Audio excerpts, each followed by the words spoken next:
right, if you will open your Bibles this morning with me to the Gospel of John. John, the 2nd chapter. Started last week a series of messages on the first things that Jesus did. Again, not the things that He did first, which certainly were some of those things, but the things that the first time that we, for example, last week we looked at the first time that He prayed. We looked at that. And then this week I want to look at a similar situation. The first miracle that Jesus performed. Again, it wasn't the first miracle to ever be performed, but it is the first miracle that Christ performed. And last week when we looked at the first prayer, it's kind of interesting to me, as I mentioned last week, that in looking at the first prayer, we don't have the words that Jesus prayed. We don't know what Jesus said. We just know that in Luke chapter 3 at His baptism, it simply says that Jesus was praying. And I think, as I said last week, I think one of the reasons for that is that if the Bible would have given us the things that Jesus prayed, if it would have given us the words like we have in the model prayer, we would have been so focused on what He said.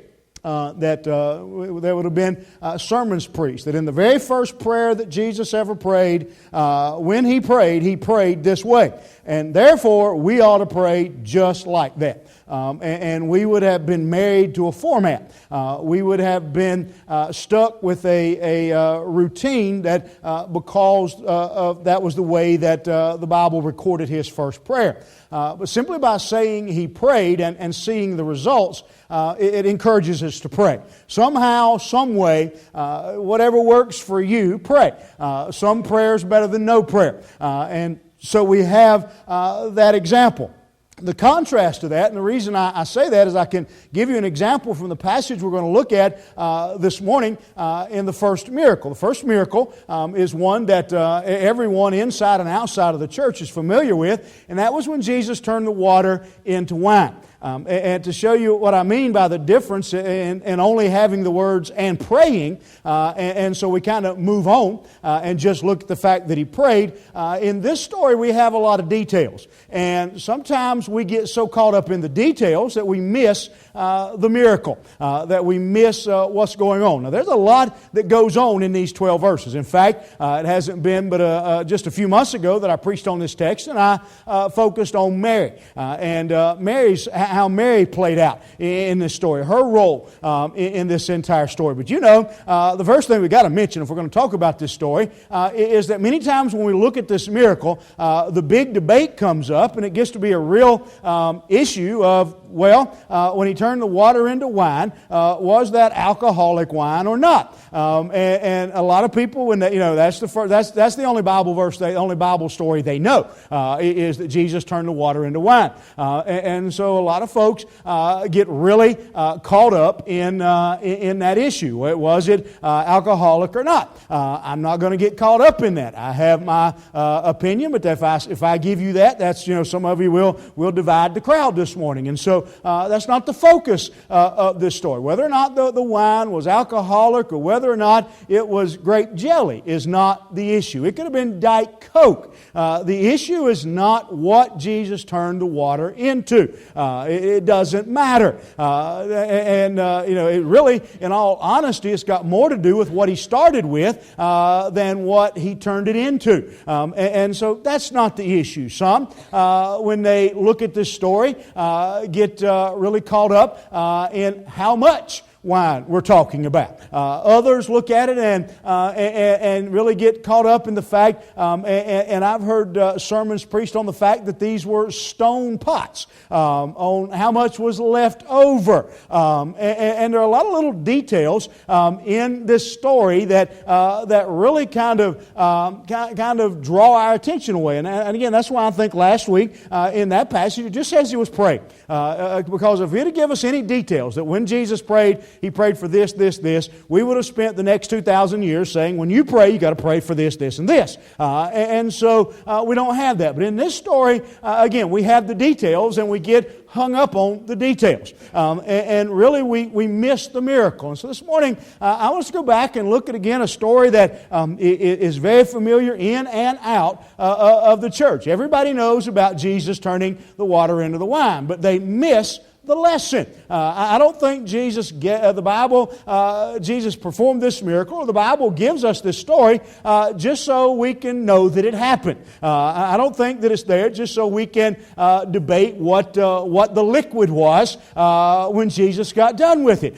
There's a purpose for this story, and it requires that we kind of back up and kind of ease our way into the story. We've obviously in the second chapter of John, we are early in the ministry of Christ. He has actually already began calling disciples. He has about 6 of His disciples have already been chosen. And the Bible tells us that they go and they arrive. They've been invited along with the mother of Jesus, Mary, have been invited to a wedding in Cana. Now, I've tried to figure out a good way to describe for you Cana and understand about this little place called Cana. Cana was a town that was of basically no significance. There was nothing socially, economically, politically. There was nothing about Cana that stood out. There was nothing there that really was a drawing card. It was about 8 or 9 miles outside of Nazareth, the hometown of Christ. And the best way I've thought of describing Cana for us to really kind of get an understanding of it is, how many of you know where Finger is? Down below Mount Pleasant. Burgal. No, Burgal, okay. Finger, down below Mount Pleasant. The only difference is, the reason Finger works and Burgal doesn't, Renee, is because Finger is actually near something, Burgal is not. And Cana was near Nazareth. And so, Finger is, to describe Cana and put it in comparison with Finger, and probably a lot of you, you don't know where Finger is, but you've probably been there and just didn't realize it. Finger is one of those places that if I was to ask you, what is in Finger, North Carolina? You would look at me and go, I don't know, nothing. Yeah, I don't know that there is a church that is technically inside of Finger. I don't know that there's not a restaurant. There's not a store. Finger, those of you that know, is literally one of those places. There is a 4x4 post, and on both sides of the post there's a sign that says Finger. That's Finger, and it's about 8 or 9 miles outside of Concord. And so Cana would have been the Finger, North Carolina of the Bible. That's where it was. It was a nothing place. And there was nothing that made Cana stand out. In fact, it took scholars about 1,800 years to actually identify where Cana was. They read about it in the Bible, but it took them about 1,800 years to find it. Now, that's a little place. When it takes you 1,800 years to find it, you are a little spot on the map. But the only thing that really that we can say was going on there was a wedding going on there. And so the first thing we understand and look at the story is about this place called Cana. It was a place that no one knew anything about. And one of the things that tells us that's important to this story is that it tells us that this was not Princess Diana's wedding. Okay? Princess Diana did not get married in Cana. It just wasn't going to happen. This was, in all likelihood, just a little peasant girl, a little peasant boy.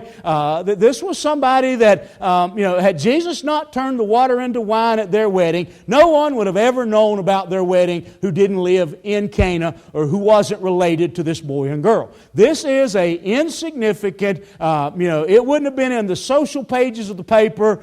It was a basic, a non-event for most people because it was taking place in Cana. Again, the only thing that gets it any significance whatsoever is the fact that we know today that Mary and Jesus were at the wedding. Now, that brings up the question for some, why were they there?